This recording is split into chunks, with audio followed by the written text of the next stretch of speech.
जनपद शामली की कांडला पुलिस की खटारा कार कस्बे के मुख्य तिराहे पर बंद पड़ी है और पुलिस कार को लावारिस हालत में बाजार में ही छोड़कर चली गई है, जिसकी वजह से सड़क के बीचों बीच कार खड़ी होने पर राहगीरों को काफी परेशानियों का सामना करना पड़ रहा है और मौके पर एक भी पुलिसकर्मी दूर दूर तक नजर नहीं आ रहा है, जिसकी वजह से कांडला पुलिस की कार कस्बे में चर्चा का विषय बनी हुई है। तो इस मामले में कांडला थाना प्रभारी सुशील कुमार दुबे ने बताया कि गाड़ी का गुल्ला टूटने के कारण बीच रास्ते में रुक गई है और मिस्त्री को ले जाकर ठीक कराया जा रहा है।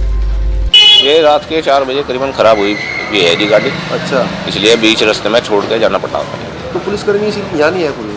अभी फिलहाल कोई नहीं। किस समय की बात है ये 4 बजे की करीबन की बात है रात के। खराब हो रही गाड़ी है? खराब है भैया, कुछ खराब हो गई होगी जी। वैसे तो किसी के समय आज ही पहली मरतबा ऐसा यहाँ खड़े होकर देखी नहीं तो हमें तो रात को राउंड तो कई लगा मैं रात को पुलिस वाले वैसे खूब अच्छी तरीके से। हाँ। लेकिन ये कुछ खराब हो गई होगी, इस वजह से गाड़ी खड़ी मैंने। अच्छा अच्छा अच्छा, किस समय से खड़ी? ये सुबह हम जब नमाज पढ़ने आए 6:45 जब खड़ी हुई देखी हमने तो। अच्छा, आज मॉर्निंग में देखा आपने? जी जी पुलिस उपरे में तो कोई है ही नहीं यहाँ पर। जी। पुलिस वाले कहाँ गए? पता नहीं जी, बस हम तो उससे बाद फिर हम अपना नमाज पढ़ के अपने घर में थे। नमाज पढ़े अभी आए तो दुकान खोलने की वजह से अपना